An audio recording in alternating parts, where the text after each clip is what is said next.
Good morning guys. भाई जय श्री राम सभी भाइयों को। भाई आज ना थोड़ा सा कहते हैं ना मतलब आज भाई परेशान कर दिया है किया वालों ने। अब आप लोग पूछोगे क्यों। एंड भाई सॉरी भाई, बड़े टाइम से व्लॉग्स नहीं आए कॉज भाई थोड़ा सा बिजी थे ऑफिस वर्क में और घर के कुछ कामों में, तो जिसकी वजह से भाई व्लॉग्स नहीं आ पाए रेगुलरली। लेकिन यार मतलब कहते हैं ना, जो चीज़ मैं सफ़र कर रहा हूँ वो शायद अपना एक्सपीरियंस आप लोगों से शेयर कर रहा हूँ। यार मेरी कार 7 जून को मैं किया के शोरूम पे लेके गया था कॉज रिवर्स करते टाइम कार का बैक बम्पर और टायर बर्स्ट हो गया था एंड एक सेंसर भी वर्क नहीं कर रहा था। तो आई थॉट कि भाई अपना इंश्योरेंस में करवा लेंगे, इंश्योरेंस में क्लेम ले लेंगे और ज़ीरो डेप्थ इंश्योरेंस है, कोई ऐसा इशू नहीं है। तो जब वहाँ पर कार अपनी फर्स्ट टाइम लेके गया तो वहाँ पर उन लोगों का ये था कि ठीक है सर हो जाएगा, कोई ऐसा इशू नहीं है, ठीक है। मैंने कहा ओके। तो भाई उनका थोड़े दिन में अपडेट आया कि सर आपका क्लेम रिजेक्ट हो गया। मैंने कहा सर क्या रीज़न है क्लेम रिजेक्ट होने का। तो उन्होंने बताया कह रहे सर आपकी पेमेंट रिफ्लेक्ट नहीं कर रही है इंश्योरेंस कंपनी को, जिसकी वजह से भाई अपना क्लेम रिजेक्ट कर दिया गया। फिर उसमें 1.5 महीना मतलब अप्रोक्सीमेटली 7 जून की ये बात थी, तो जून का एंड हो चुका था। तब तक जून के एंड तक मेरे पास अप्रूवल आया था कि हाय सर आपका 64 बिट करके कोई डॉक्यूमेंट होता है इनका या क्या है, वो अप्रूव हो गया और पेमेंट रिफ्लेक्ट करने लगी इंश्योरेंस कंपनी के पास। गाइज अब जब पेमेंट रिफ्लेक्ट करने लगी इंश्योरेंस कंपनी के पास, तब मैंने बोला ठीक है सर अब कोई बात नहीं। अब मेरा आप जो आपने प्रोमिसेस करे थे कि निशान जी आप परेशान मत होइए ये वो, मतलब भाई उस बीच में मैं जो मतलब मैंने बहुत चक्कर काटे, बहुत फॉलोअप्स लिए कि सर ऐसा क्यों हो रहा है, क्या इशू क्या है, किया ने पेमेंट नहीं करी अपने एंड से टाइमली इंश्योरेंस कंपनी को, या वहाँ पर क्यों मतलब पेमेंट रिफ्लेक्ट नहीं कर रही मेरी कॉज। तो भाई उन्होंने मुझे रीज़न दिया कि सर वहाँ पर मैनेजर चेंज हुआ है एंड इस वजह से हमारे पास कोई अपडेट नहीं आ पा रहा। उन्होंने अपने बॉडी शॉप मैनेजर जो कि कपिल जी है उनको काफ़ी बार भेज दिया, वहाँ पर न्यू इंडिया से इंश्योरेंस था भाई और मुझे नहीं पता था, तो मैंने किया से ही करवा लिया था अपना इंश्योरेंस। इससे पहले रिलायंस से था। बाय गॉड्स ग्रेस भाई पहले साल में कोई अपने को इंश्योरेंस लेने की ज़रूरत नहीं पड़ी।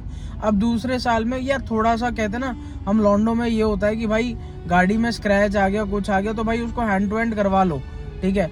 मतलब क्या पेंडेंसी रखनी, और उससे ना गाड़ी आंखों में चुभती है भाई कि यार ये चीज़ ख़राब है, ये चीज़ ख़राब है। तो भाई वही चीज़ अपना यार वो थोड़ा सा ही बम्पर लगा, मैं तो अपना फाइल चार्ज वगैरह सब कुछ देने को रेडी हूँ, लेकिन उनकी तरफ से भाई ये एक्सक्यूज़ आ गया। देन उसके बाद अब जब पेमेंट अप्रूव हो गई, सारा कुछ हो गया, तो मैंने कहा ठीक है सर अब करवाइए इसको। तब उन लोगों का आता है कि सर आपका टायर का 50% पास नहीं हुआ, आपका खाली बम्पर और सेंसर वाला पास हुआ है। मैंने कहा सर ऐसा क्यों। मैंने कहा मेरा तो इसमें सारे एड ऑन्स है, मैंने इंश्योरेंस की पेमेंट टाइमली कर रखी है भाई, 20-20, 25-25 हज़ार रुपये इंश्योरेंस की दे रखे हैं। देन उसके बाद दोबारा अगर मैं 7-8 हज़ार रुपये टायर लेने में लगाऊंगा, जबकि एक्सीडेंट हुआ था, मतलब रिवर्स करते टाइम ये कार लगी थी, उसके बाद भी मतलब ये क्यों भाई, मैं क्यों अननेसेसरी बेयर करूँ। या तो मेरे पास कवर ना हो या मैंने इंश्योरेंस का पैसा टाइम से ना दिया हो तो भी मैं बेयर करता, जस्टिफाइड लगता हूँ कि हाँ सर आपकी वजह से डिले था, अब आप इसको बेयर करिए। अब यहाँ पर लेकिन उनका क्या है भाई कि सर अभी आपका कुछ नहीं हो सकता, इसमें खाली 50% टायर का अपने को अप्रूवल आया है, और वो सॉरी खाली बम्पर और सेंसर का आया है, ठीक है, और कोई अप्रूवल नहीं आया टायर का, तो टायर का क्लेम रिजेक्ट होता है। मैंने कहा सर मैं कुछ नहीं कर सकता, आप इसमें दोबारा रीचेक करवाइए, ठीक है, और मेरा क्लेम को अप्रूव करवाइए, क्योंकि आपने बोला था, आपने अश्योरिटी दी थी कि सर आप परेशान मत होइए, ये हो जाएगा, बहुत स्मूथ प्रोसेस है, कोई ऐसा इशू नहीं है, कुछ भी कोई दिक्कत नहीं है। अब भाई उन लोगों का क्या है, रेगुलरली फॉलोअप्स लो, कोई जवाब नहीं, कॉल्स करो कोई जवाब नहीं, किया की तरफ से व्हाट्सएप करो कोई जवाब नहीं, ठीक है, कोई दिक्कत नहीं। देन गाइज मुझे भाई जून की ये कहानी है। जुलाई में मुझे अपनी फैमिली के साथ आप सबको पता होगा कि अभी अपने हिमाचल का ट्रिप करा था, ठीक है, तो उसमें जाना पड़ा। तब मैंने किया कि सर्विस मैनेजर और शोरूम मैनेजर से रिक्वेस्ट करी थी कि सर मुझे एक स्टेपनी टायर प्रोवाइड कर दिया जाए, ठीक है, जब तक का ये इंश्योरेंस का इशू रिजॉल्व नहीं होता, ठीक है।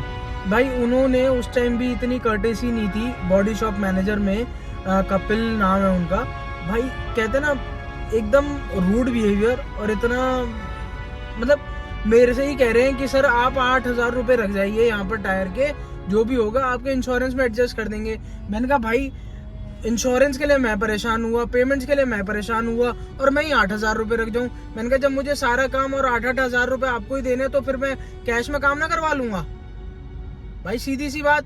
फिर मुझे जैसे तैसे वहाँ पर एक दूसरा स्टाफ है, उन्होंने हेल्प करी, उन्होंने टायर अरेंज करवा के मुझे दे दिया, कोई इशू नहीं है। आने के बाद मैंने पूछा कि सर अब हो गया, मैं आ जाऊँ आपके पास? तो उन्होंने कहा कि सर नहीं, हमारे पास तो कोई अप्रूवल नहीं आया आपके टायर का, ठीक है, बम्पर और सेंसर का है, अगर आपको करवाना है तो आप बता दीजिए। मैंने कहा ठीक है, मैंने कहा तो मैं तो नहीं आ रहा। फिर उन्होंने कहा कि भाई आप हमारा टायर दे जाइए। मैंने कहा सर टायर दे दूंगा, मैं भगवान की दुआ से मुझे ना उस टायर को यूज़ करने की नौबत आई, और ना ही मुझे यूज़ करना, क्योंकि भाई ये इतनी बड़ी गाड़ी है, अगर उस टायर को यूज़ करना होता साला मैं कब का यूज़ कर लिया होता।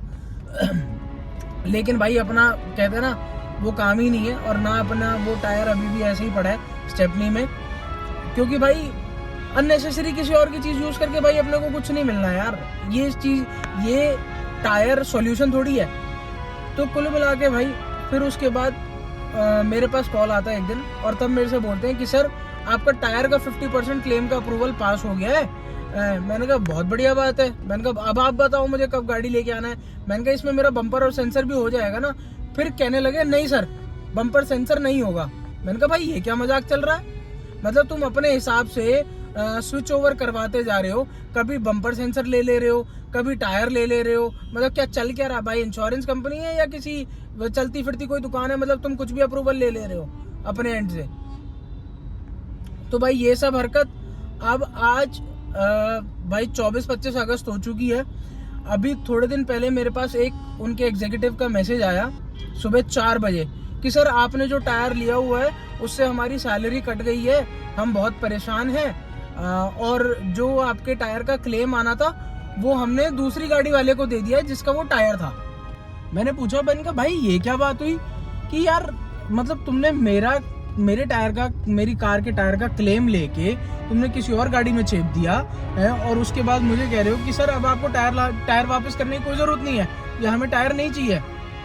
मैंने कहा भाई मैंने कोई रिप्लाई नहीं करा, ठीक है, मेरे पास अभी भी वो स्क्रीनशॉट्स है, ठीक है, मैं देखता हूँ भाई, अगर मैं अटैच कर देता हूँ, ठीक है, क्योंकि मैं नहीं चाहता भाई कि एट लास्ट कहते हैं ना भाई कस्टमर को हर जगह से फ्रेम करके डीलरशिप बुरा दिखा देती है, और ये सब मतलब एट लास्ट कस्टमर सफ़र करे। भाई क्यों करे?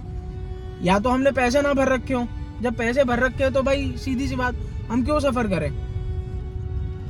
देन उसके बाद मैंने कल 24 अगस्त थी, तो कल मैंने भाई किया इंडिया में कॉल करके वहाँ पर अपनी कंप्लेंट रजिस्टर करवाई by the call as well and by email as well.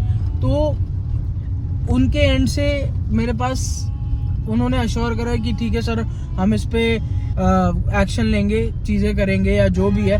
मैंने कहा भाई आपकी डीलरशिप मतलब फ्रॉड्स करे जा रही है, इधर उधर के क्लेम लेके किसी और कार वाले को दे रही है, किसी और कार में एडजस्ट कर दे रही है, और अपने हिसाब से क्लेम अप्रूवल्स दे रही है।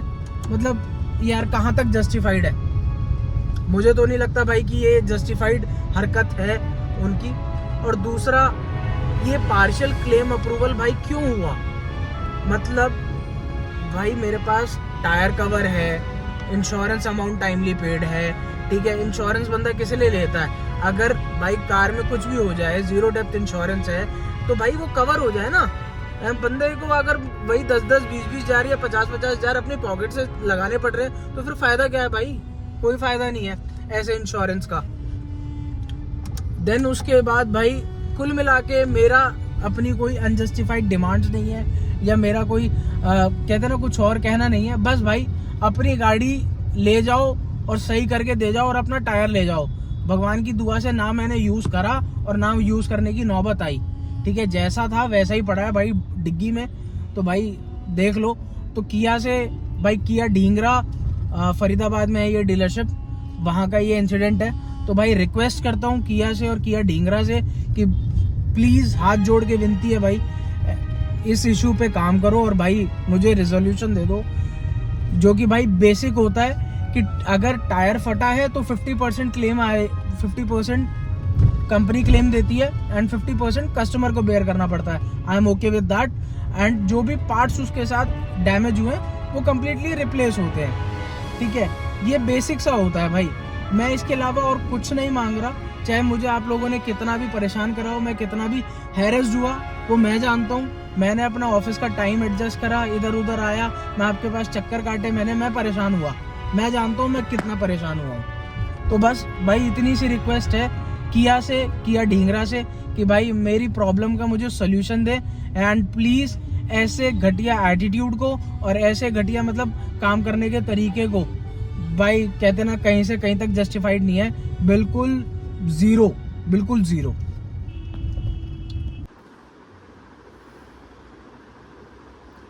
एंड गाइज लिटरली भाई तरस आता है मुझे, मतलब हम जैसे कस्टमर्स के लिए जो हम खुद ही प्रमोट करते हैं इन जैसे ब्रांड्स को, इन जैसे शोरूम्स को कि गाइज जाओ जाके कार्स लो, मतलब इतना मोटिवेट करते हैं। और मतलब भाई जब ऐसी सर्विस हम ही लोगों को मिले ना, तो मतलब यार कहते ना बड़ा मन दुखी होता है कि यार कि क्या हम इस ब्रांड के लिए सपोर्ट कर रहे थे, कि हम लोगों को इस ब्रांड के लिए मोटिवेट कर रहे थे कि जाओ और जाके सर्विसेज लो।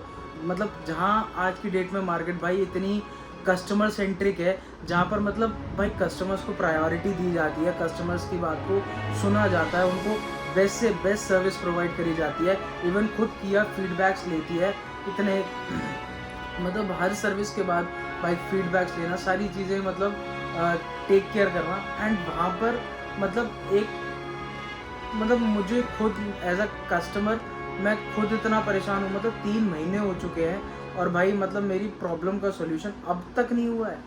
मतलब कहते ना भाई हेड्स ऑफ है, मुझे नहीं पता किया ढींगरा या किया इंडिया क्या इस पे एक्शन लेगी, गॉड नोज।